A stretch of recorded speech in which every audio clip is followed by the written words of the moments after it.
정부 여당 청와대가 일본의 경제 보복에 대응하기 위해 내년에 1조 원 넘는 예산을 투입하기로 했습니다. 이와 함께 일본 수입 의존도가 높은 산업 분야를 육성하기 위해 관련법을 개정하고 범정부 차원의 위원회도 꾸릴 방침입니다. 정부가 일본의 수출 규제에 장기적으로 대응하기 위해서 우리 산업의 핵심 요소인 소재, 부품, 장비 산업 경쟁력 강화 방안을 오늘 오전에 발표합니다.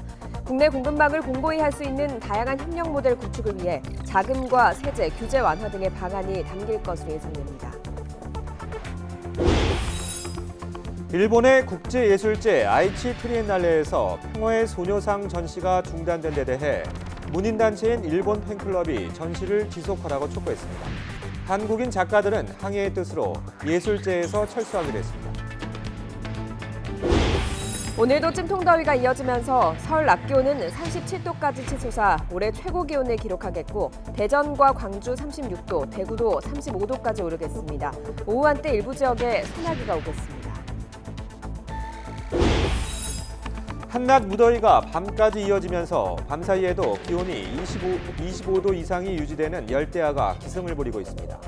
태풍의 영향을 받기 시작하는 내일까지는 열대야가 계속될 것으로 보입니다.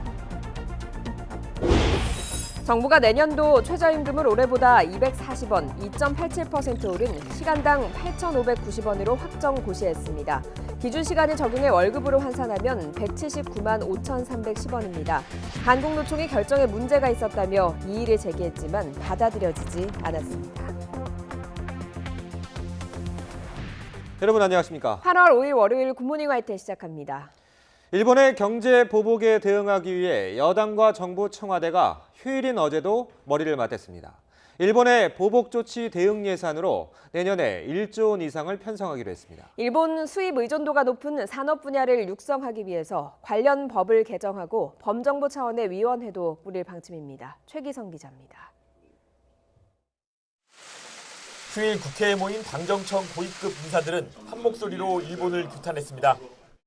일본 정부가 두 차례에 걸쳐 우리나라의 경제 공격을 가했습니다. 위험하고도 무모한 결정들을 바로 시정할 것을 촉구합니다. 참석자들은 2시간 가까이 경제 대응 방안을 집중적으로 논의했는데 일본 보복 조치 대응 예산으로 내년에 1조 원 이상을 편성하기로 결정했습니다. 내년도 예산 편성은 오늘 논의하는 소재, 부품, 장비 경쟁력 강화 방안을 중심으로 해. 또 일본 경제 보복 영향을 크게 받는 소재, 부품, 장비 산업 경쟁력을 강화하기 위해 예산이나 세제 등 정책 수단을 총동원하고 관련법을 개정해 지원하기로 했습니다. 소재, 부품 전문 기업의 육성에 관한 특별 조치법을 소재, 부품, 장비로 확대하고 상시법으로 전환하여 앞으로 5년 동안 100개 기업을 지정해 세계적인 수준의 전문 기업으로 육성하겠다는 대책도 내놨습니다. 다양한 대책들을 체계적으로 추진하기 위해서 홍남기 경제부총리를 위원장으로 하는 소재, 부품, 장비 경쟁력위원회도 출범시킬 방침입니다.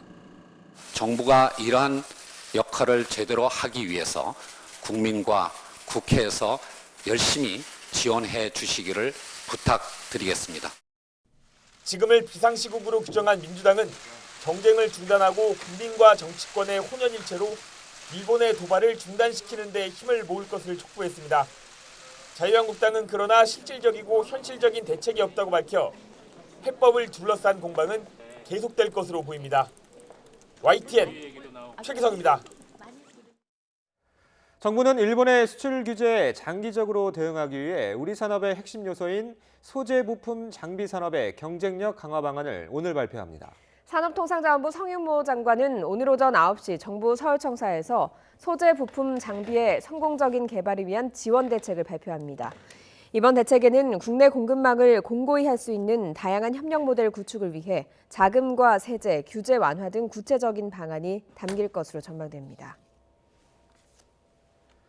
미쓰비시 전기 등 일본의 자동차 부품 기업들이 국내 시장에서 10여 년 동안이나 담합을 벌이다 적발됐습니다. 과징금 92억 원의 일부는 검찰에 고발됐습니다. 김현우 기자가 취재했습니다. 일본의 자동차 부품업체 4곳은 10여 년 전부터 국내에서 납품 담합을 벌여왔습니다.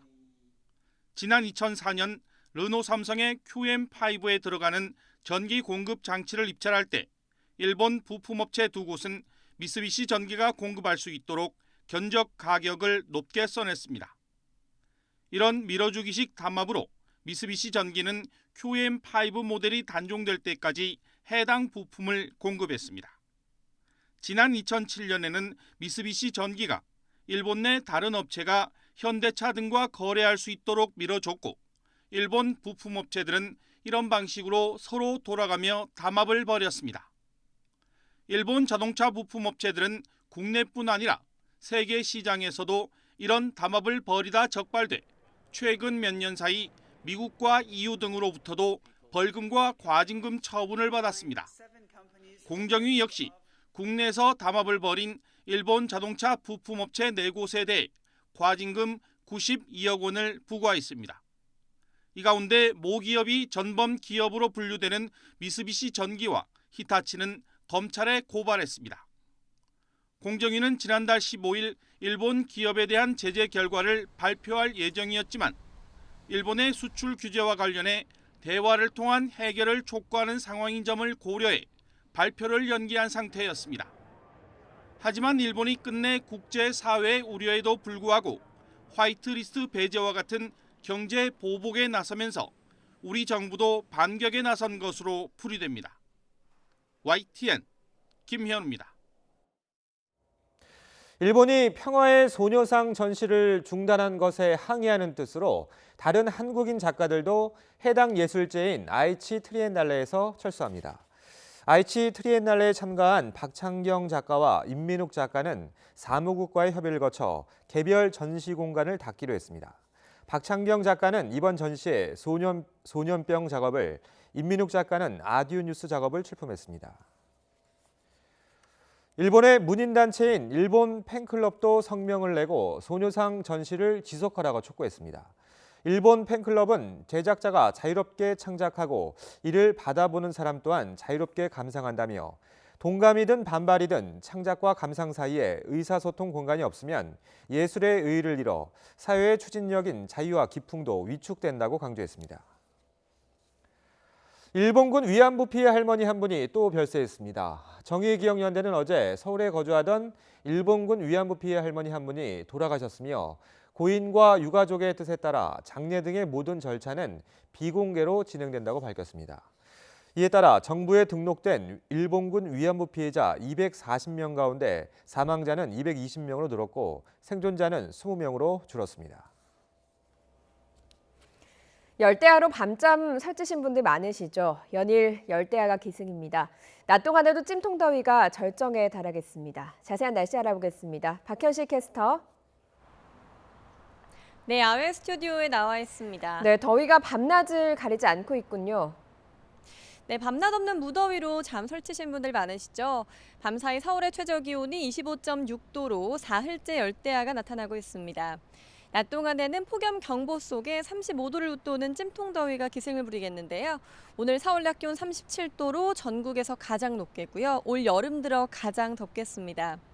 오늘 오후부터 밤사이 중부 내륙에는 또 한 차례 소나기 소식이 있으니까요. 가방 속에 작은 우산 하나 챙기시기 바랍니다. 밤사이 내륙 곳곳에 열대야가 이어졌습니다. 대전의 기온이 25.7도, 강릉 25.2도로 열대야 기준인 25도를 웃돌고 있습니다. 낮 동안에는 폭염 경보 속에 35도를 웃도는 찜통 더위가 기승을 부리겠습니다. 대전과 광주 36도, 대구 35도까지 치솟겠고요. 동해안 지역은 동해 27도, 포항 31도로 비교적 더위가 주춤하겠습니다. 폭염 뒤에 태풍이라는 말이 있죠. 8호 태풍 프란치스코가 북상하고 있습니다. 현재 중간 강도의 소형급 태풍으로 규슈 남동쪽 먼해상을 지나고 있는데요. 내일 새벽 규슈 남단에 상륙한 뒤 남해상으로 진출하겠고요. 내일 밤 남해안에 근접해 수요일인 모레 새벽 남해로 상륙하겠습니다. 이후 태풍은 모레 낮 동안 우리나라 내륙을 관통할 것으로 보입니다. 태풍의 영향으로 내일 남부지방을 시작으로 모레 전국에 강한 비바람이 불겠습니다. 주변에 날아갈 시설물이나 간판은 없는지 점검을 철저히 해두시기 바랍니다. 지금까지 상암동 야외 스튜디오에서 박현실입니다. 더위로 잠 못 이루는 밤을 이겨내는 법도 제각각이었습니다. 아예 밖으로 나가 더위를 식히는 시민들도 있었습니다. 홍성욱 기자가 보도합니다. 공원은 밤이 되면서 오히려 활기를 찾았습니다. 3355 돗자리를 펴고 자리를 잡은 시민들. 연신 부채질도 해보고 시원한 음료를 마셔보지만 그때뿐입니다. 오늘따라 바람 한 점 없는 강변이 아쉽습니다. 오늘 낮에 소나기가 내렸어갖고 그래도 밤에 좀 시원할 줄 알고 나왔는데 많이 덥고 그냥 집에서 에어컨 바람 쐬고 있는 게 더 좋을 것 같아요.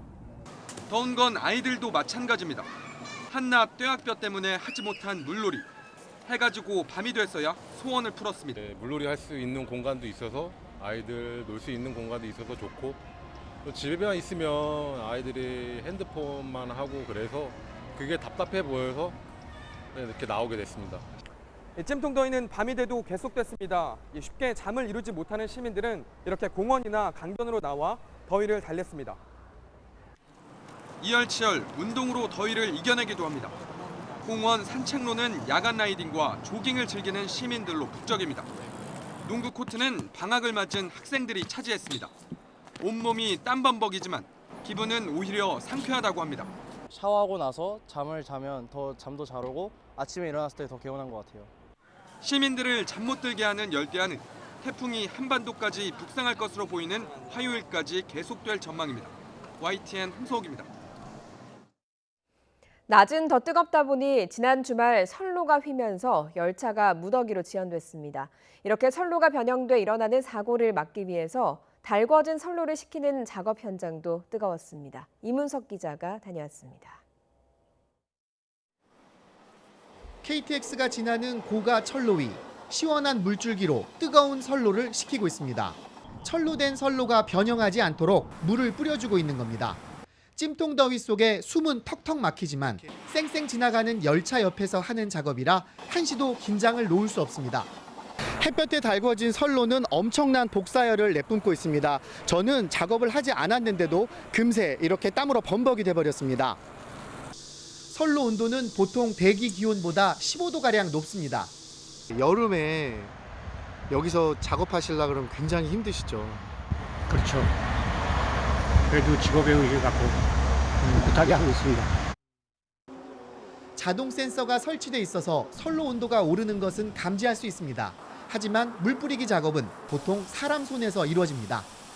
작업자가 접근하기 어려운 전국 30여 곳에만 자동 살수 장치가 설치된 상태입니다. 규정상 선로 온도가 섭씨 55도를 넘으면 열차는 서행에 들어가고 섭씨 64도를 넘기면 운행을 멈춰야 합니다.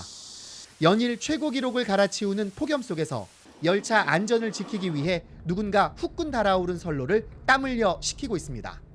YTN 이무석입니다. 폼페이오 미 국무장관이 호르무즈 해협 안전 도모를 위한 미국 측의 이른바 호위 연합체 구상과 관련해 우리나라와 일본의 동참을 촉구했습니다. 호주를 방문 중인 폼페이오 장관은 현지 시각 4일 마크 에스퍼 국방부 장관과 함께 호주 측 인사들과 장관급 회의를 연 뒤 가진 기자회견에서 이같이 밝혔습니다. 폼페이오 장관은 일본, 한국처럼 물품과 서비스, 에너지가 해협을 통과하는 나라들이 자국 경제를 보호하는 차원에서 참여하는 것이 매우 중요하다며 두 나라의 동참을 공개적으로 촉구했습니다. 아시아를 순방 중인 마크 에스퍼 미국 신임 국방장관은 오는 9일 우리나라를 방문해 정경두 국방장관과 회담할 예정입니다. 주한미군 방위비 분담금 문제나 호르무즈 해협 파병 문제 등 민감한 현안이 논의될 수 있어서 결과가 주목됩니다. 왕선택 통일외교 전문기자의 보도입니다. 지난달 24일 미 상원 인준을 받은 마크 에스퍼 신임 미 국방장관은 직업 군인 출신으로 마이크 폼페이오 미 국무장관과 육군사관학교 동기입니다. 하버드대 석사와 조지 워싱턴대 박사학위도 소지한 에스퍼 장관은 미 의회 군사문제 전문위원회 방위산업체 부사장도 역임하는 등 다채로운 경력을 갖고 있습니다. 에스퍼 장관은 한미 간 또는 동북아 국제 정세에서 민감하고 복잡한 현안이 줄줄이 제기된 상황에서 방한하는 만큼 정경두 국방장관과의 회담은 나라 안팎에 뜨거운 주목을 받게 될 전망입니다. 두 장관은 한미연합군사훈련과 관련해 양국 장병들의 전투 역량을 유지하면서도 북한의 반발도 고려해야 하는 모순적인 상황에 대한 이해를 공유해야 합니다. 전시작전 통제권 전환을 위한 절차나 평가 기준 문제에 대해서도 섬세한 조율이 필요합니다. 주한미군 방위비 분담금은 도널드 트럼프 미국 대통령의 특별 관심사인 만큼 에스퍼 장관은 대폭 증액 입장을 제시할 것으로 보여 우리로선 가장 어려운 의제가 될 전망입니다. 에스퍼 장관의 관심사인 호르무즈 해협 파병 문제나 지상 발사형 중거리 미사일의 아시아 배치 문제가 거론될 가능성이 있다는 점도 비상한 관심 대상입니다. Yes, I would like to, but let's be clear. I'm talking about conventional weapons. Yeah, INF range, right? Exactly. In terms of timeline, are we talking years? That's what we're just discussing. I mean, I would prefer months. 한일 외교 충돌의 여파로 지소미아, 즉 한일 군사정보 보호협정 파기 여부를 포함한 한미일 3국 군사협력 유지 문제는 이번 회담에서 논의되는 의제 가운데 가장 불편한 의제로 분석됩니다. 정경두 장관과 에스퍼 장관이 한미 관계나 동북아 국제 정세에 중대한 영향을 미치는 사안 여러 개를 한꺼번에 논의하는 만큼 이번 회담은 전례를 찾기 어려울 정도로 뜨거운 관심 속에 진행될 것으로 전망됩니다. YTN 왕선택입니다. 이번 주부터 본격적인 외교 안보 국회가 진행되는 가운데 국회 국방위원회는 오늘 정경두 국방장관을 출석시켜 북한 발사체 발사와 한일 군사정보보호협정 등에 대한 현안 보고를 진행합니다. 더불어민주당 국방위 간사인 민홍철 의원은 YTN과의 통화에서 북한의 도발 의도와 대비책을 집중적으로 점검하고 야당의 9.19 남북 군사합의 파기와 국방장관 해임 등의 요구는 정치 공세로 받아들여 단호히 거부하겠다고 밝혔습니다. 자유한국당 국방위 간사인 백승조 의원은 북한의 발사체 발사에 대한 우리 군과 북한의 입장이 다른 것과 관련해 군의 분석 신뢰도 문제를 집중 추궁하고 북한 목선 삼척항 입항 등의 기강 해이 문제도 철저히 따지겠다고 언급했습니다. 정부가 내년도 최저임금을 시급 8,590원으로 최종 확정했습니다. 한국노총이 최저임금 결정에 문제가 있었다며 이의를 제기했지만 받아들여지지 않았습니다. 김장하 기자가 보도합니다. 고용노동부가 내년에 적용할 최저임금을 확정해 고시했습니다. 올해보다 240원, 2.87% 오른 시간당 8,590원입니다. 근로시간과 주휴시간을 포함한 기준시간 수 209시간을 적용해 월급으로 환산하면 179만 5,310원입니다. 내년도 최저임금은 사업의 종류에 구분 없이 모든 사업장에 같이 적용합니다. 지난달 24일 한국노총은 내년도 최저임금 결정을 재심의해달라고 고용노동부에 이의제기서를 제출했습니다. 근로자의 생계비 등을 고려하지 않아 최저임금법을 위반하고 결정 절차에도 문제가 있었다는 겁니다. 2020년 적용 최저임금 결정안이 명백히 법을 위반하였고 절차상의 하자가 있기에 고용노동부 장관에게 이의제기서를 제출합니다. 하지만 고용노동부 장관은 재심의할 이유가 없다고 판단해 이의제기를 수용하지 않았습니다. 고용노동부는 다만 저임금 노동자의 생활 안정을 위해 다양한 보완 대책을 마련할 계획입니다. 노동자들이 생계 비용을 낮추고 사회 안전망을 넓혀가는 그런 것이 중요하다고 생각합니다. 경영계는 2021년부터는 최저임금을 업종별, 규모별로 차등 적용해야 한다고 주장하고 있습니다. 내년에는 최저임금 심의 이전부터 차등 적용을 둘러싼 논란이 뜨거울 전망입니다. YTN 김장하입니다. 올해 상반기 국내 주요 대기업의 영업이익이 지난해보다 40% 가까이 줄어든 것으로 조사됐습니다. 기업 평가 사이트 CEO 스코어가 시가총액 100대 기업 가운데 지난달 말까지 상반기 실적을 발표한 55곳을 대상으로 조사한 결과 매출과 영업이익 합계는 각각 592조 3천여억 원과 42조 8천여억 원으로 집계됐습니다. 지난해 같은 기간과 비교하면 매출은 1.2% 늘었지만 영업이익은 39.8%나 감소했습니다. 업체별로는 삼성전자와 SK하이닉스의 영업이익이 1년 전보다 57.9%, 79.8% 각각 줄어든 것으로 나타났습니다. 한국의 바이오 산업에는 악재가 겹치고 있습니다. 최근에는 환자를 대상으로 하는 글로벌 임상 3상에서 줄줄이 고배를 마셨습니다. 한영규 기자가 보도합니다. 국내 바이오 산업에 잇따른 악재가 겹치면서 시장의 신뢰를 잃고 있습니다. 삼성바이오로직스의 분식회계 의혹과 코롱생명과학의 인보사 품목허가 취소 사태, 신약 후보 물질의 글로벌 임상 3상 실패가 이어졌습니다. HLB의 리보세라닙은 임상 3상 목표치에 미달했고 신라젠의 팩400은 말기 간암 환자를 대상으로 한 글로벌 임상 3상을 조기 종료하기로 했습니다. 후보 물질 확보부터 출시까지 신약 개발의 높은 벽을 다시 한번 확인한 셈입니다. 제가 개인적으로 느끼는 거는 저희 눈에 보이지 않는 글래스 실링, 유리 천장이 저는 존재한다고 느낍니다. 하지만 신약 개발을 위한 도전은 계속하기로 했습니다. 팩400과 표적 항암제를 병용하기보다 면역 관문 억제제와 병용하는 것이 더 효과적인 것으로 보고 이 부분에 집중하기로 했습니다. 미국 리 제네론사와 함께 신장암 환자를 대상으로 글로벌 임상이 진행되고 있고 대장암은 미국 국립암연구소에서 임상시험이 진행되고 있다고 밝혔습니다.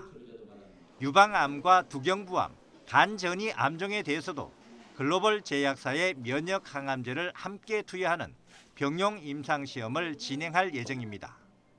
이 같은 임상시험을 통해 우수한 치료 효과를 객관적으로 입증해야 추락한 시장의 신뢰를 회복할 수 있을 것으로 보입니다. YTN 한영규입니다.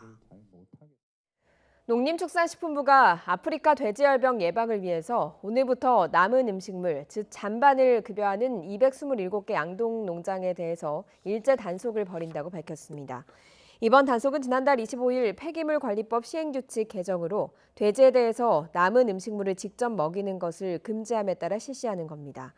폐기물관리법 시행규칙 개정에 따라 남은 음식물 직접 급여 농장은 잔반 급여를 중단하고 배합 사료 등을 먹여야 합니다. 농림축산검역본부는 여름 휴가철 해외여행 시 해외 병해충을 국내로 유입할 우려가 큰 생과일 등 금지된 식물류의 반입을 자제해 줄 것을 당부했습니다. 검역본부가 밝힌 휴대 반입이 금지된 품목으로는 망고 등 생과일류, 고추 등 신선 열매 채소, 흙부착 식물과 살아있는 곤충 등입니다. 검역본부는 금지된 품목에는 국내에 없는 해외 병해충이 묻어있을 가능성이 크고 해외 병해충이 유입됐을 때 우리나라 농업과 자연 생태계에 심각한 경제적 피해를 줄 수 있다고 지적했습니다.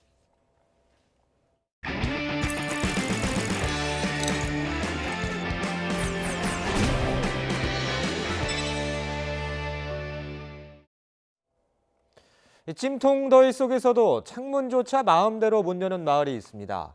몰래 버려놓은 가축 분뇨로 악취와 함께 파리떼가 들끓고 있기 때문입니다. 송세혁 기자가 현장 취재했습니다. 공장 사무실 끈끈이마다 파리가 새까맣게 달라붙었습니다. 하룻밤 사이에 일어난 일입니다. 사무실 밖에는 악취가 진동합니다. 낮 기온이 30도를 훌쩍 넘지만 창문조차 마음 놓고 열지 못합니다. 어제 저녁에 붙여놓고 퇴근을 했어요. 근데 아침에 와보니까 이런 상태로 쫙 달라붙어 있는데 우리가 지금 사는 자체가 너무 힘들어요, 이 파리 때문에. 악취가 밀려오는 하천 건너편으로 가봤습니다. 풀이 우거진 공터가 나타나고 곳곳에 진흙더미 같은 것이 쌓여 있습니다. 닭의 분뇨입니다. 분뇨 더미마다 파리와 유충이 들끓습니다. 축사한 퇴비장에 보관해야 할 분뇨를 누군가 몰래 갖다 버린 겁니다. 이미 여러 해 동안 분뇨가 쌓였고 주민들은 고통을 받아왔습니다. 민원을 내봤지만 소용없었습니다. 이 10,000평이 넘는 땅에 3,000평 이상을 이렇게 해서 파리가 덩어리채로 날아다니고 의식주를 할 수 없는 마을로 만들었으니까 중장비가 분뇨 더미에 톱밥을 뿌립니다. 문제가 불거지자 양계 농장 측이 톱밥을 섞은 뒤 퇴비장으로 옮기는 겁니다. 양계 농장 주인은 퇴비장이 좁아 공터에 임시로 쌓아놨다고 해명합니다. 분뇨 처리에 하는데 그때 좀 처리해갖고 그런 일이 안 생기게끔 시정 조치하겠습니다. 강릉시도 뒤늦게 부산을 떨었습니다. 개선 명령과 함께 과태료를 부과했습니다. 과태료는 고작 30만 원. 가축 분뇨를 적절하게 보관하지 않았을 때 과태료가 최대 70만 원인 법 규정 때문입니다. 1차 위반, 2차 위반, 3차 이상 위반 시에는 계속 70만 원 나가는 거죠. 그렇다면 분뇨는 다 치워졌을까? 확인을 하셨어요? 완료 다 치운 거. 15일 날. 확인 다 했죠. 확인 다시 현장 가갖고 현장에 다시 가봤습니다. 강릉시가 개선 명령을 내린 지 보름이나 지났습니다. 하지만 현장 곳곳엔 가축 분뇨가 방치돼 있고 악취가 진동합니다. 무더위 속에 파리떼와 유충도 들끓고 있습니다. 확인까지 했다던 담당 공무원은 갑자기 말을 바꿉니다. 본인이 수필하기 때문에 뒤져보지는 않았댔는데 그것까지 싹 다 치우게끔 할게요. 그뿐만이 아닙니다. 강릉시는 이 지역에 단 한 차례 방역한 뒤 손을 뗐습니다. 할 수 없이 주민들 스스로 방역에 나섰지만 역부족입니다. 사비를 털어가지고 이게 한 달에 한 박스, 저희 집 같은 경우에는 이게 지금 벌써 2박스째 나갔어요. 허술한 관리 감독에 솜방망이 처벌까지 가축 분뇨 문제를 해결할 의지가 있는 것인지 주민들의 불신이 커지고 있습니다. YTN 송세혁입니다. 빌라 같은 층에 살던 중년 여성을 성폭행하고 숨지게 한 40대 남성이 무기징역을 확정받았습니다.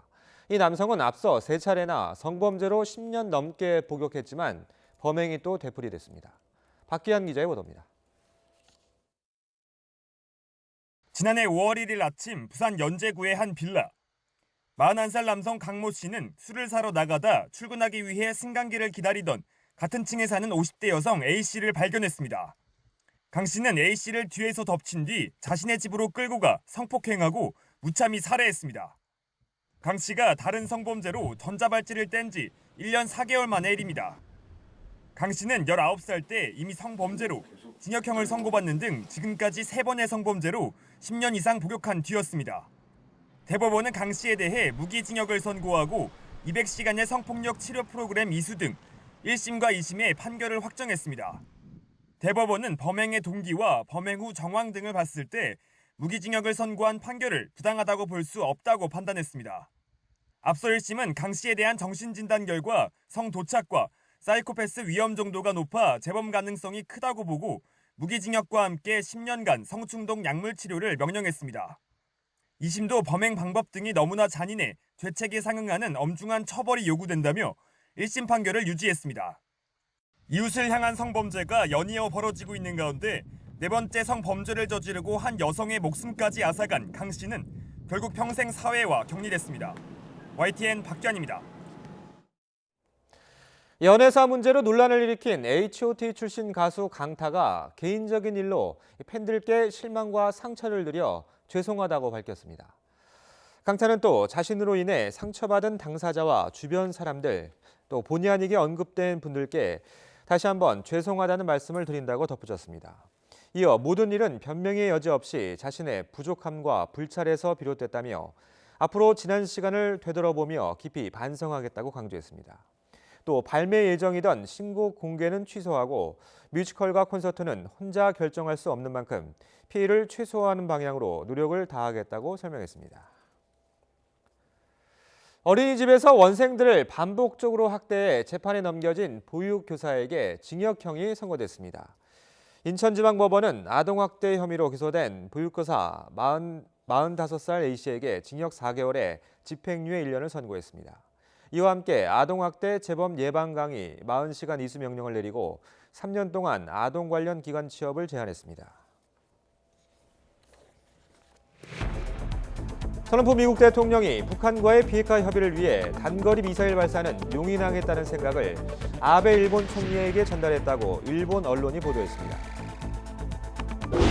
휴일인 어제 정부와 업계가 우리나라에 대한 일본의 수출 우대국 화이트리스트 배제 이후 처음으로 한자리에 모여서 산업별 영향과 대응 상황을 점검했습니다. 정부는 전폭적인 지원을 약속하면서 경쟁력 확보를 주문했고 시중은행들은 피해가 예상되는 중소중견기업 자금 지원에 나서기로 했습니다. 한밤중에도 무더위가 계속되면서 전력 사용 증가에 따른 정전이 잇따랐습니다. 경기도 고양시와 인천 남동구, 경북 구미시 등의 아파트 단지에서 정전이 잇따라 1000가구가 넘는 주민들이 찜통더위 속에 큰 불편을 겪었습니다. 이란 핵합의를 일방적으로 탈퇴한 뒤 이란과 갈등을 겪고 있는 미국이 호르무즈 해협의 안전을 도모하는 이른바 호위 연합체를 구상하고 있죠. 폼페이오 미 국무장관이 우리나라와 일본의 동참을 공개적으로 촉구했습니다. 황보선 기자가 보도합니다. 마크 에스퍼 국방장관과 함께 호주를 방문한 마이크 폼페이오 미국 국무장관. 양국 장관급 회의를 끝낸 뒤 기자회견에서 독일과 일본 등 주요 국가들이 미국 주도의 호르무즈 호위 연합체에 동참하지 않을 거라는 언론 보도가 사실이냐는 질문에 그렇지 않다고 답했습니다. 그러면서 아시아 두 나라의 이름을 언급했습니다. 한국과 일본입니다.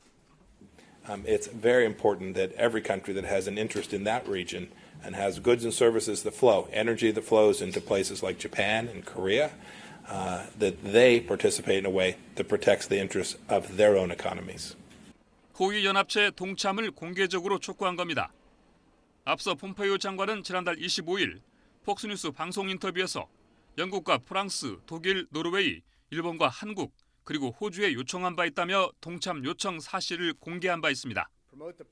마크 에스퍼 미 국방장관도 호주로 가는 기내에서 호위 연합체 구성에 대한 질문을 받고 30개 이상의 나라들이 참여한다고 말하고 싶다며 곧 며칠 내로 발표가 있을 것이라고 밝혔습니다. 강경화 외교부 장관은 지난달 30일 국회 외교통일위원회에 참석한 자리에서 호르무즈 해협 파병과 관련해서 어떤 일을 할 수 있는지 정부 차원에서 검토하고 있다고 언급한 바 있습니다. YTN 황보선입니다.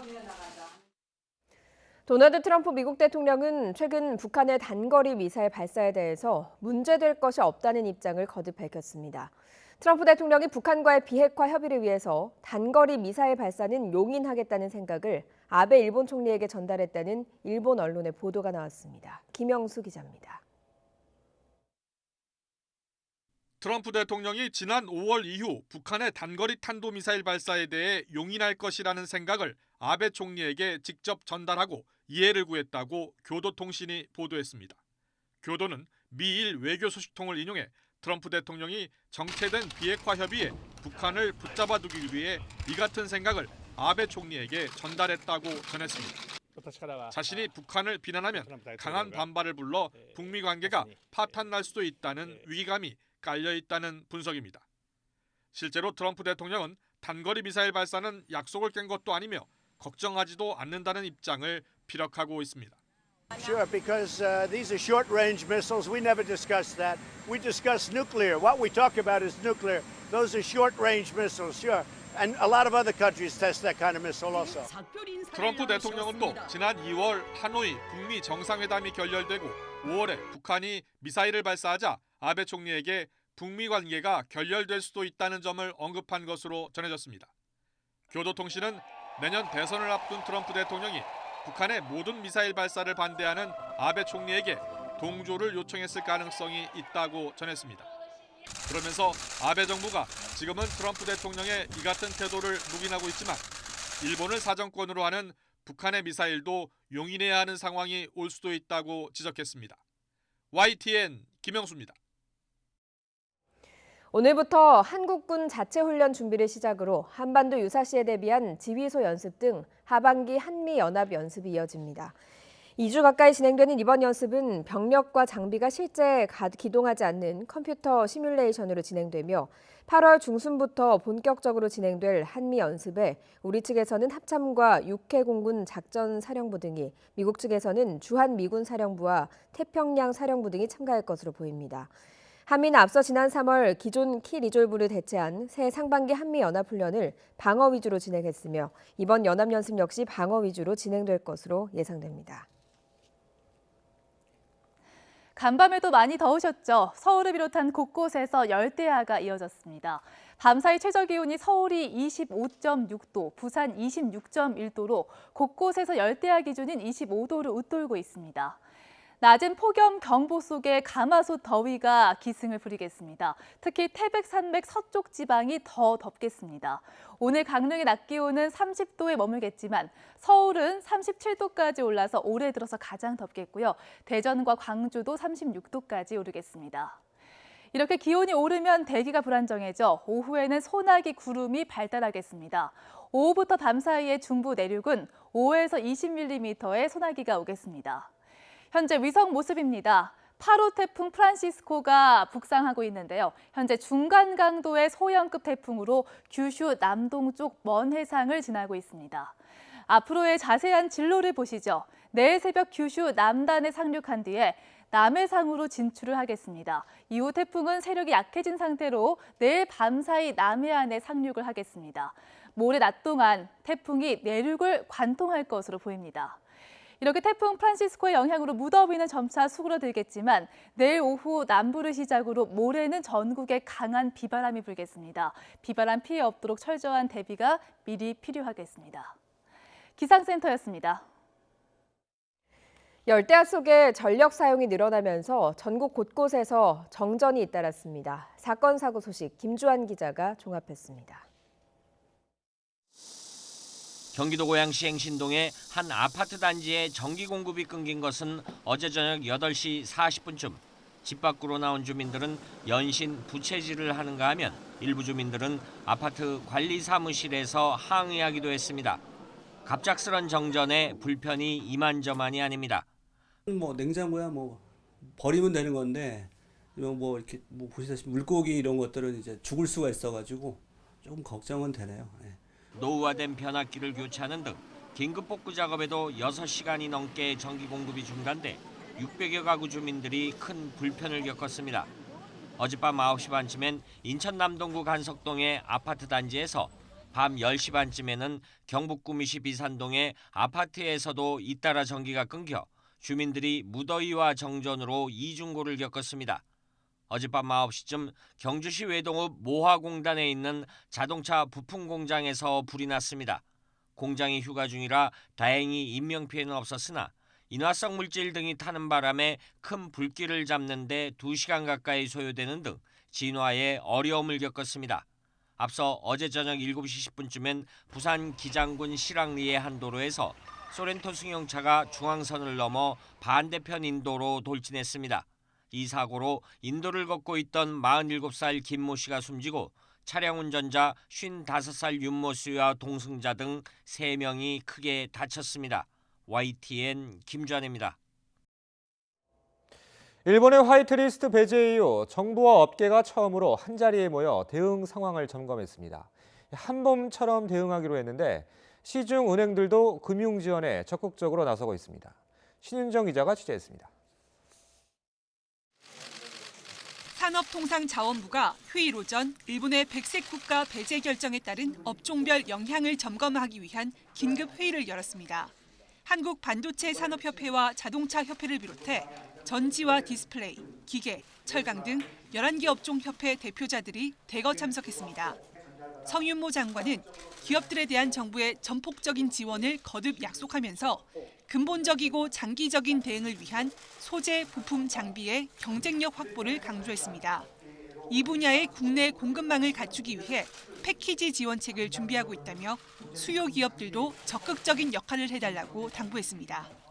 주요 공급기업 간 협력 모델 구축을 위해 자금, 세제, 규제 완화 등 모든 지원책을 패키지로 지원함으로써 정부가 양측의 위험을 분담하겠습니다.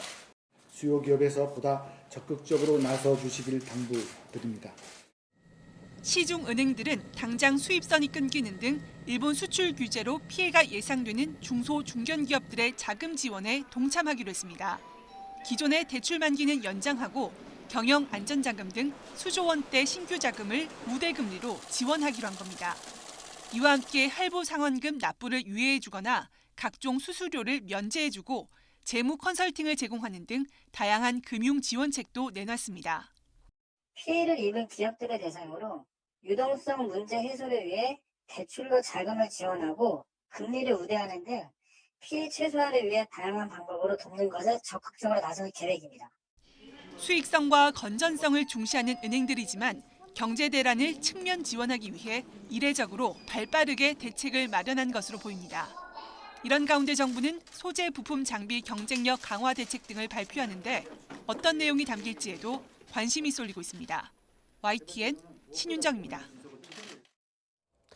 더불어민주당과 정부 청와대가 내년도 본예산 편성 때 일본 경제 보복에 대응하기 위한 예산으로 1조 원 이상을 반영하기로 했습니다. 민주당 조정식 정책위 의장은 당정청 회의 직후 기자들과 만나 예산 반영뿐 아니라 현재 소재부품 전문기업 육성특별법 대상을 소재부품 장비기업으로 확대하는 방안 등을 발표했습니다.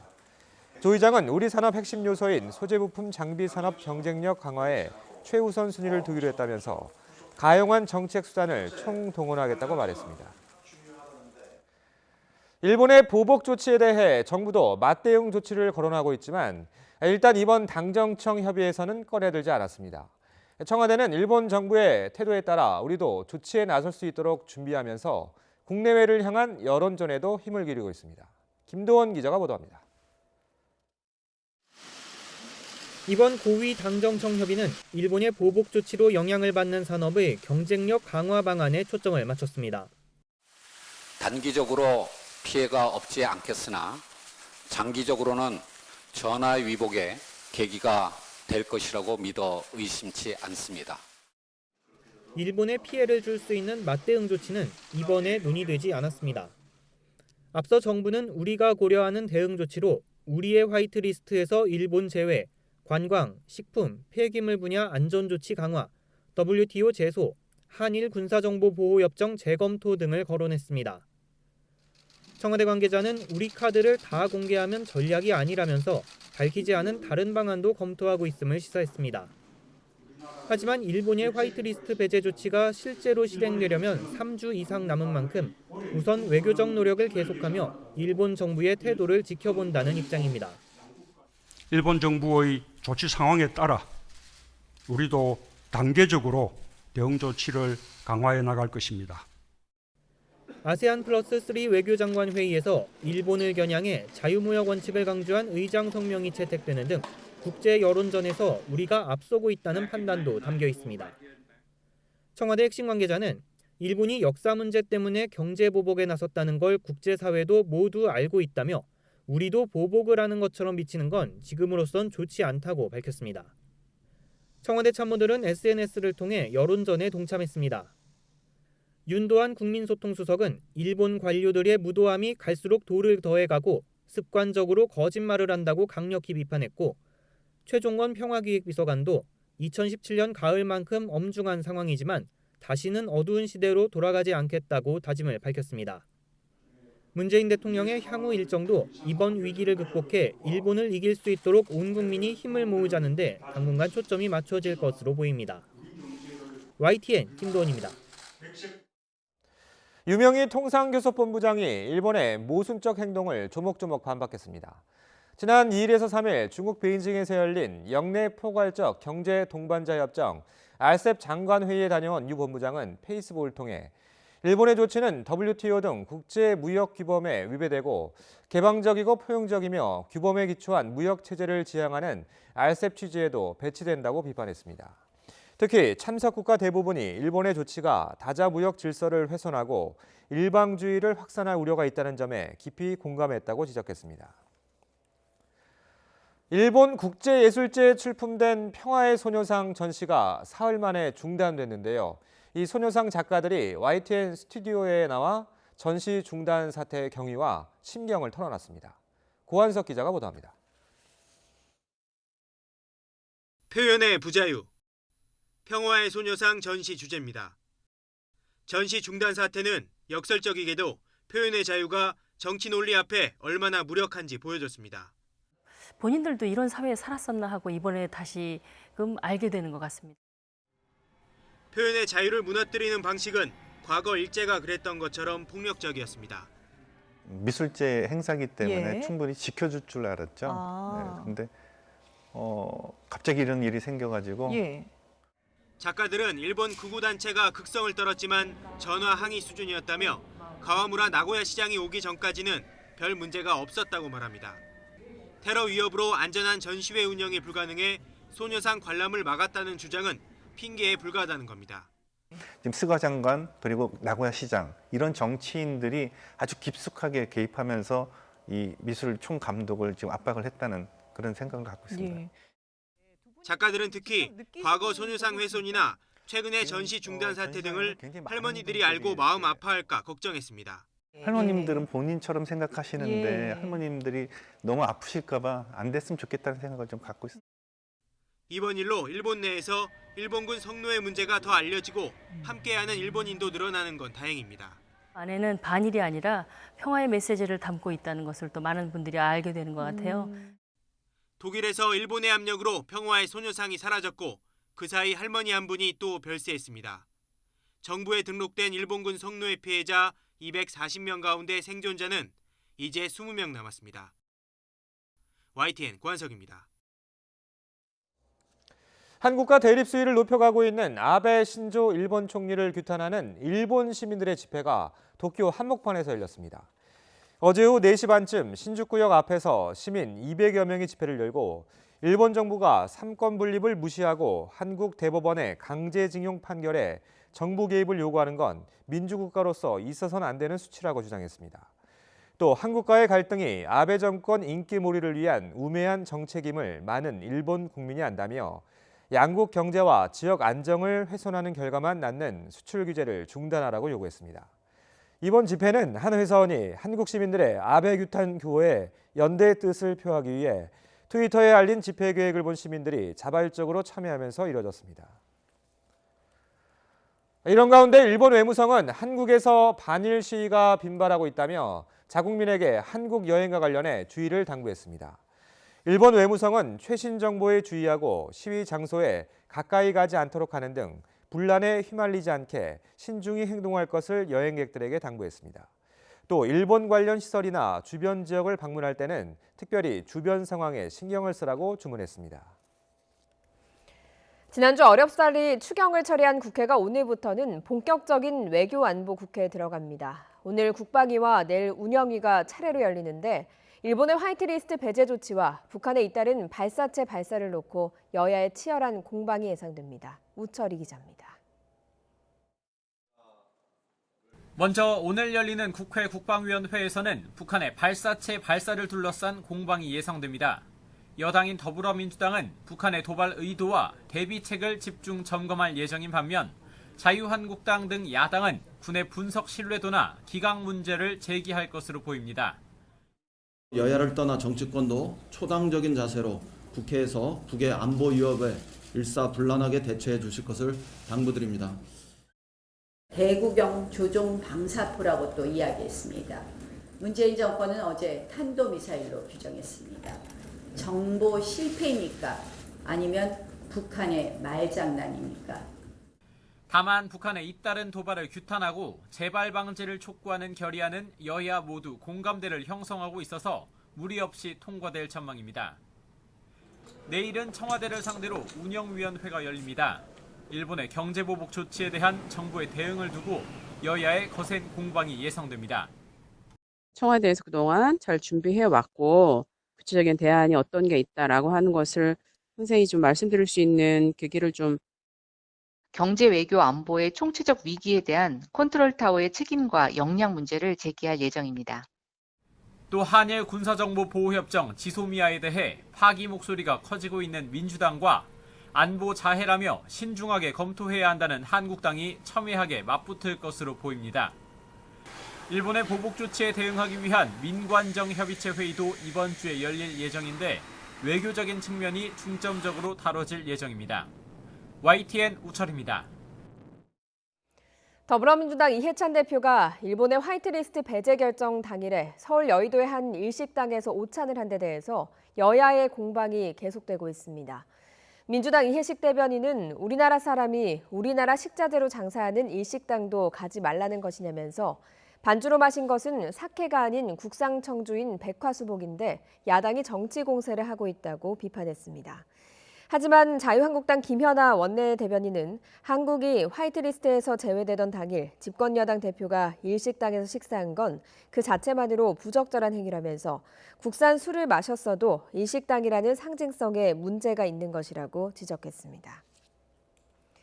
이와 관련해 민주평화당 박지원 의원은 청주가 사케고 일식당 주인도 우리 국민이라며 편가르지 말고 뭉쳐서 싸워야 한다고 주장했습니다. 박지원 의원은 SNS를 통해서 지금 정치권이 음주 예결위원장 사케 대표로 으르렁거릴 때냐면서 이같이 밝혔습니다. 경기도 양주에 있는 한 유흥업소 사장이 동네 폭력배까지 동원해서 경쟁 관계에 있는 가게 사장을 감금하고 폭행했습니다. 옆집이 장사가 더 잘 된다는 게 이유였습니다. 김다연 기자입니다. 새벽 4시 40분 텅 빈 가게 안. 한 손에 맥주병을 든 남성이 호신용 3단봉으로 계산대를 힘껏 내리칩니다. 유흥업소 사장 A씨가 길 옆 경쟁업체에 몰래 들어가 물건들을 부수는 장면입니다. 1시간 전 같은 장소, A씨는 폭력배 3명까지 동원해 폭력도 행사했습니다. 방 안에 가둬놓고 온갖 욕설과 함께 위협을 가했습니다. 네가 여기서 나가게 되면 넌 지금 이 자리에서 죽는다. A씨는 1시간 넘게 행패를 부린 뒤 그를 못 이겼는지 다시 혼자 찾아와 난동을 피웠습니다. 가게 안에는 이렇게 유리 파편이 바닥에 뒹굴고 있습니다. 모니터도 다 망가져 영업을 아예 할 수 없는 상황입니다. 길 옆 가게가 잘 된다는 게 이유였습니다. 저희 사장님을 좀 견제하고 쉽게 하고 좀 질투하는 게 좀 있었던 것 같아요. 사건 이후 경쟁업체는 한 달간 쉬기로 했지만 A씨는 버젓이 영업을 계속하고 있습니다. CCTV를 지금 확인 중에 있어요. 피해자도 맞았다고 주장을 하니까 그 친구들도 불러다가 조사를 해서 경찰은 일단 A씨를 재물 손괴죄로 입건해 폭행 여부 등을 조사하고 있습니다. YTN 김다연입니다. 경찰이 그룹 빅뱅의 멤버 대성이 소유한 건물에 대한 압수수색을 벌였습니다. 서울 강남경찰서는 어제 오전 11시부터 4시간 동안 강남구 농현동 대성 소유 빌딩에 있는 업소 5곳에 대해서 식품위생법 위반 등의 혐의로 압수수색을 진행했습니다. 경찰은 업체에서 확보한 장부와 관련 자료 등을 분석해 성매매 알선이나 마약 거래 의혹이 사실인지 확인할 방침입니다. 이번 총기 난사 사건 이후 미국 정치권을 중심으로 트럼프 대통령의 책임론이 번지고 있습니다. 캘리포니아주와 텍사스주 사건의 경우 증오 범죄 가능성이 거론되면서 평소 트럼프 대통령의 분열적 언사가 비극을 불러왔다는 비판이 나오고 있습니다. 특히 내년 11월 대선을 앞두고 트럼프 대통령을 향한 공세 수위를 높이는 민주당 대선 주자들은 트럼프 대통령을 겨냥한 협공에 나섰습니다. 이에 대해 믹 멀베이니 백악관 비서실장은 ABC 방송에 출연해서 이것은 사회적 문제라며 트럼프 대통령을 포함한 어떤 정치인에게도 책임을 물을 수 없다고 엄호했습니다. 프란치스코 교황은 미국에서 일어난 총기 난사 사건의 희생자들을 애도했습니다. 교황은 현지 시각 4일 성 베드로 광장에서 열린 일요 3종 기도회에서 미국 텍사스와 캘리포니아, 오하이오 등에서 발생한 총기 사건 희생자들과 가족을 위해서 기도하자고 말했습니다.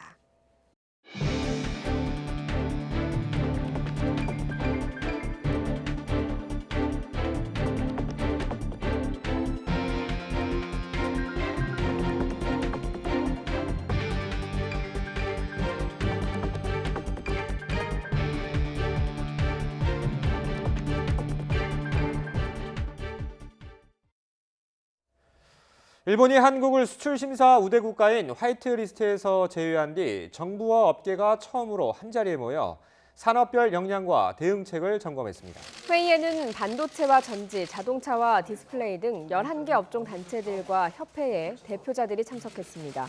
이 자리에서 정부는 지난 2일에 이루어진 일본의 화이트리스트 배제 결정에 따른 업종별 영향과 대응 상황을 점검하고 정부의 대응과 지원책을 설명했습니다. 미쓰비시 전기 등 일본의 자동차 부품 기업들이 국내 시장에서 10여 년 동안이나 담합을 벌이다가 적발됐습니다. 과징금 92억 원에 일부는 검찰에 고발까지 됐습니다. 애초 우리 정부는 한일 갈등의 외교적 해결을 위해 발표를 미뤄왔는데 일본의 막무가내식 보복에 적극적인 제재에 나선 것으로 보입니다. 김현우 기자입니다. 일본의 자동차 부품업체 4곳은 10여 년 전부터 국내에서 납품 담합을 벌여왔습니다. 지난 2004년 르노 삼성의 QM5에 들어가는 전기 공급 장치를 입찰할 때 일본 부품업체 2곳은 미쓰비시 전기가 공급할 수 있도록 견적 가격을 높게 써냈습니다. 이런 밀어주기식 담합으로 미쓰비시 전기는 QM5 모델이 단종될 때까지 해당 부품을 공급했습니다. 지난 2007년에는 미쓰비시 전기가 일본 내 다른 업체가 현대차 등과 거래할 수 있도록 밀어줬고 일본 부품업체들은 이런 방식으로 서로 돌아가며 담합을 벌였습니다. 일본 자동차 부품업체들은 국내뿐 아니라 세계 시장에서도 이런 담합을 벌이다 적발돼 최근 몇 년 사이 미국과 EU 등으로부터도 벌금과 과징금 처분을 받았습니다. 공정위 역시 국내에서 담합을 벌인 일본 자동차 부품업체 4곳에 대해 과징금 92억 원을 부과했습니다. 이 가운데 모기업이 전범 기업으로 분류되는 미쓰비시 전기와 히타치는 검찰에 고발했습니다. 공정위는 지난달 15일 일본 기업에 대한 제재 결과를 발표할 예정이었지만 일본의 수출 규제와 관련해 대화를 통한 해결을 촉구하는 상황인 점을 고려해 발표를 연기한 상태였습니다. 하지만 일본이 끝내 국제사회의 우려에도 불구하고 화이트리스트 배제와 같은 경제 보복에 나서면서 우리 정부도 반격에 나선 것으로 풀이됩니다. YTN 김현우입니다. 일본의 최대 국제예술제인 아이치 트리엔날레에 출품된 평화의 소녀상 전시가 사흘 만에 중단된 데 대해 일본 중도 진보 성향의 언론들이 일부 정치인의 압력 행사와 우익들의 협박을 강력히 비판했습니다. 아사히 신문은 최근 전시 중단을 요구한 나고야 시장과 예술제에 대한 교부금 지원에 대해서 적절히 대응하겠다고 밝힌 스가 관방장관의 발언이 전시 중단에 영향을 줬는지에 대해서 아이치 트리엔날레 측은 관계없다고 답했다고 전했습니다. 하지만 정치가가 전시 내용에 대해 중단을 요구하고 보조금에 대해서 점검하는 등 이번 일은 넓은 의미에서 표현의 자유 침해와 검열 행위가 있었다고 말할 수 있다는 전문가의 견해를 전했습니다. 아사히 신문은 평화의 소녀상 정시 중단의 직접적인 원인이 됐다고 주최 측이 밝힌 비열한 협박성 전화 행위는 결코 용납돼서는 안 된다고 보도했습니다. 찜통처럼 더웠던 지난 주말 어디서 어떻게 보내셨습니까? 본격적인 휴가철을 맞아 피서객들은 바다와 계곡, 물놀이장에서 시원하게 더위를 날려보냈습니다. 나연호 기자입니다. 데일 것처럼 뜨거운 햇살이 쏟아지는 오후, 숨막히는 더위를 피하려는 인파가 계곡에 몰려듭니다. 졸졸졸 기분 좋게 흐르는 물소리만 들어도 한결 시원해지는 기분입니다. 물속에 들어가면 온몸이 짜릿해질 만큼 시원합니다. 튜브에 몸을 맡기고 물장구를 치는 아이들 얼굴에는 웃음꽃이 가득합니다. 진짜 더웠는데 여기 외가 친척들이랑 여기 계곡에 와서 같이 노니까 이제 꿉꿉한 것도 사라지고 시원하고 좋았어요. 고단한 일상에 무더위로 지쳤던 어른들도 계곡에서만큼은 동심으로 돌아갑니다. 공놀이도 하고 물총도 쏘며 웃고 떠드는 사이 더위는 남 얘기가 돼버렸습니다. 열대야도 심하고 더운데 조카들하고 또 저희 애들이 쌍둥이거든요. 쌍둥이들 데리고 와가지고 가족들하고 물놀이하고 하니까 참 기분 좋네요. 물만 있으면 도심 속 공원도 남부럽지 않은 피서지가 됩니다. 어른아이 할 것 없이 쏟아지는 물줄기를 맞으며 더위를 식힙니다. 그야말로 물반 사람 반입니다.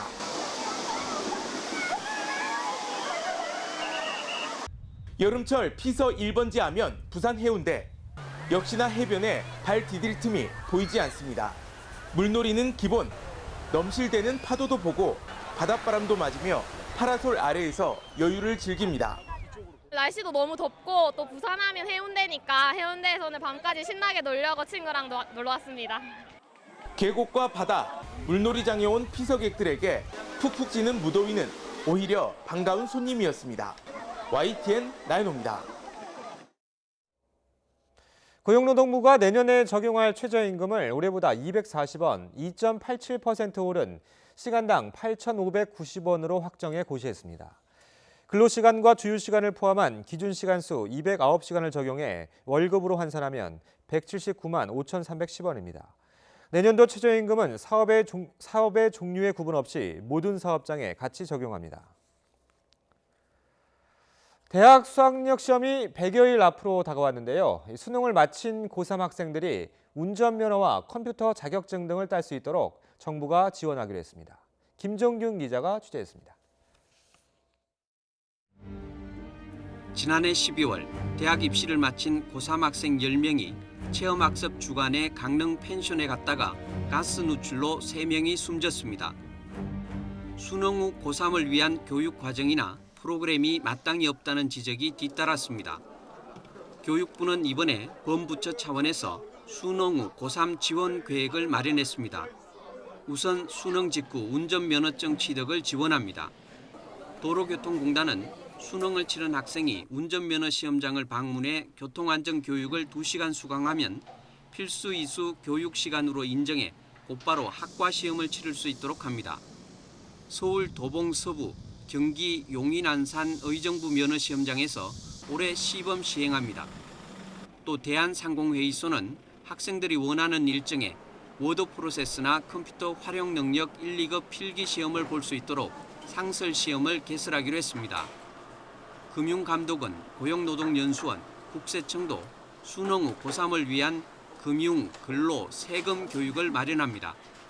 시도교육청은 고3 대상 스포츠 대회를 열고 교육부는 특별교부금 20억 원을 지원합니다. 수능일인 11월 14일부터 17일간 학생안전 특별기간도 운영합니다. 카쉐어링, 렌트카 등 차량 대여, 농어촌 민박, 호텔 펜션 등 숙박업소, 주류 판매 음식점 등에 대한 안전관리가 강화되고 경찰 순찰이 확대됩니다. 마지막으로 교육부는 수능 이후 고3 수업을 탄력적으로 운영할 수 있도록 자율적 학사 운영 모델을 찾아 공유하기로 했습니다. YTN 김주길입니다. 우연히 만난 이웃 여성을 집으로 끌고 가 성폭행하고 살해한 혐의로 재판에 넘겨졌던 40대 남성에게 무기징역이 확정됐습니다. 대법원은 강간 살인 혐의로 기소된 41살 강모 씨의 상고심에서 무기징역을 선고한 원심 판결을 확정했습니다. 앞서 강 씨는 지난해 5월 부산 연제구 빌라에서 술을 사러 가던 중 엘리베이터 앞에서 출근하던 54살 여성 A씨를 집으로 끌고 가 성폭행하고 목을 졸라 살해한 혐의로 구속 기소돼 1, 2심에서도 무기징역을 선고받았습니다.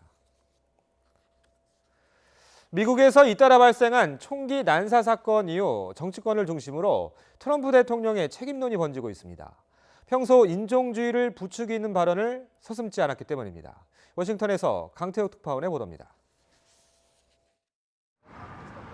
최근 미국 사회를 충격으로 몰아넣고 있는 잇단 총격 참사. 이 가운데 최소 2개 사건의 범행 동기로 증오 범죄 가능성이 거론되고 있습니다. 이 때문에 평소 트럼프 대통령의 분열적 언사가 비극을 불러왔다는 비판이 나오고 있습니다. 트럼프 대통령이 지난달 27일 작성한 트윗입니다. 하원 정부감독개혁위원장인 엘리자 커밍스 의원을 잔인한 불량배라고 표현했습니다.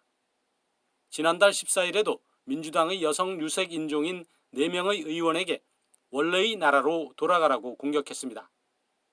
대선 전국에서 상대편인 민주당 주자들은 일제히 포문을 열고 있습니다. 유력 주자인 버니 샌더스 상원 의원은 모든 증거는 우리가 인종주의자이자 백인 민족주의에 호소하는 외국인 혐오자 대통령을 갖고 있음을 시사한다고 비판했습니다. 고향이 엘페소인 베토 오로코 전 하원 의원은 CNN 방송에 출연해 트럼프 대통령은 스스로 인정한 인종주의자로 더 많은 인종주의를 부추기고 있다고 목소리를 높였고, 코리 부커 상원 의원도 트럼프 대통령은 공포와 증오, 편견을 조장했기 때문에 책임이 있다고 말했습니다. 이에 대해 릭 멀베인이 백악관 비서실장은 ABC 방송에 출연해 사회적 문제라며 트럼프 대통령을 포함한 어떤 정치인에게도 책임을 물을 수 없다고 엄호했습니다.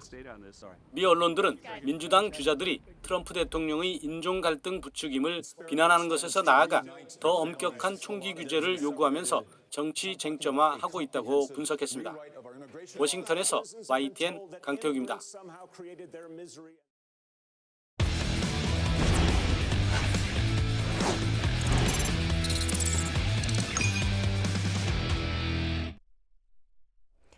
LPGA 투어 시즌 마지막 메이저 대회 브리티시 여자 고픈에서 한 시즌 메이저 3승에 도전했던 고진영이 아쉽게 3위를 차지했습니다. 세계 랭킹 1위 고진영은 영국 밀턴 케이스에서 열린 4라운드에서 보기 없이 버디 6개를 쳐 최종 합계 16언더파로 우승자 일본의 시부노보다 2타 모자랐습니다. 올 4월 ANA 인스퍼레이션과 지난주 AB양 챔피언십에서 우승했던 고진영은 5차례 열리는 메이저 대회에서 가장 좋은 성적을 낸 선수에게 주는 안니카 메이저 어워드 수상을 확정했습니다. 박선영이 10언더파 8위, 이정은이 공동 9위에 오르는 등 우리 선수 3명이 톱10에 자리했습니다.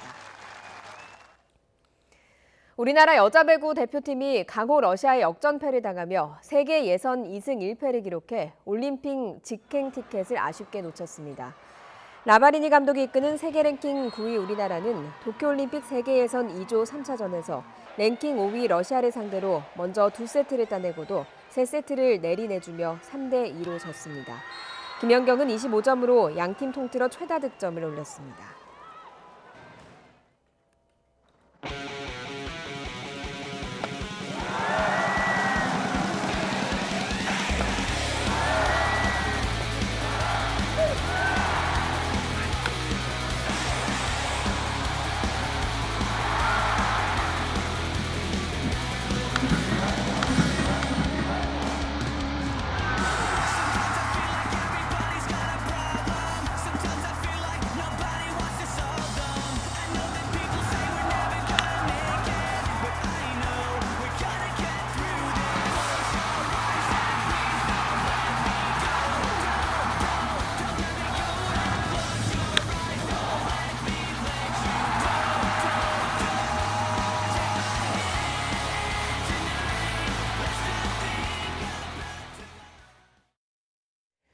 프로야구 KT가 주장 유한준의 활약을 앞세워 올 시즌 처음으로 5위에 올랐습니다.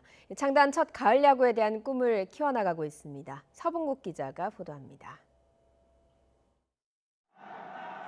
KT는 1회부터 키움 선발 이승호를 공략했습니다. 3루타 2개와 5일 만에 부상에서 돌아온 유한준의 희승타 등을 묶고 석점을 따냈습니다. 2회는 투아웃 만루에서 유한준이 교체된 투수 김동준을 2타점 적시타로 두들겼습니다. 중반 이후 키움의 추격을 허용했지만 마무리 이대은이 2점차 승리를 지켰습니다. 키움의 2연승을 거두면서 기아에 패배한 NC에 승차 없이 승률에서 앞서 올 시즌 처음으로 가을 야구 마지노선인 5위에 올랐습니다. 기아 에이스 양현종은 NC 프레드릭과의 명품 투수전을 1대0 승리로 장식하며 올해 자신의 1호 통산 3번째 완봉승을 거뒀습니다. 최고 시속 150km 직구 등을 앞세워 단 2안타, 무사삭으로 1시간 59분 만에 승부를 마무리했습니다. 최형우는 4회 결승 솔로 홈런을 쳤고 프리드릭은 단 3안타, 완투패를 당했습니다. 롯데와 하나는 나란히 승리해 9위와 10위 자리를 지켰습니다. 롯데는 4연승을 달렸습니다. 삼성은 시즌 1호 트리플 플레이를 연출했고 LG를 제치고 3연패에서 벗어났습니다. YTN 서봉국입니다. 프로축구 춘천 경기에서 강원이 후반 추가 시간 터진 극장골을 앞세워 패배 직전에서 벗어났습니다. 강원은 홈 경기에서 2대3으로 끌려가던 종료 직전 이영재가 페널티킥 동점골을 성공해서 선두 추격에 갈 길 바쁜 전북과 3대3으로 비겼습니다. 포항은 수원을, 성남은 인천을 각각 따돌렸습니다. 네, 낮 동안의 뜨거운 열기가 고스란히 열대야로 이어졌습니다. 간밤에도 서울을 비롯한 곳곳에서 열대야가 이어졌습니다. 밤사이 최저기온 서울이 25.6도, 부산 26.1도로 열대야 기준인 25도를 웃도는 곳이 많습니다. 낮은 폭염 경보 속에 가마솥 더위가 기승을 부리겠습니다. 특히 태백, 산맥, 서쪽이 더 덥겠습니다. 강릉의 한낮 기온은 오늘 30도에 머물겠지만 서울은 37도까지 오르면서 올해 들어 가장 덥겠습니다. 다른 지역도 대전과 광주 36도까지 오르겠습니다. 이렇게 기온이 오르면서 대기가 불안정해져 오후에는 소나기 구름이 발달하겠습니다.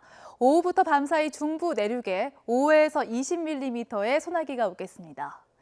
현재 위성 모습입니다. 8호 태풍 프란시스코가 북상하고 있는데요. 현재 중간 강도의 소형급 태풍으로 규슈 남동쪽 먼 해상까지 올라와 있습니다.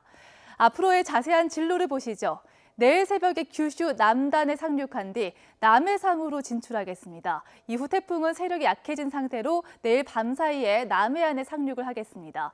모레 낮 동안에는 우리나라 내륙을 관통하면서 비바람을 몰아치겠습니다.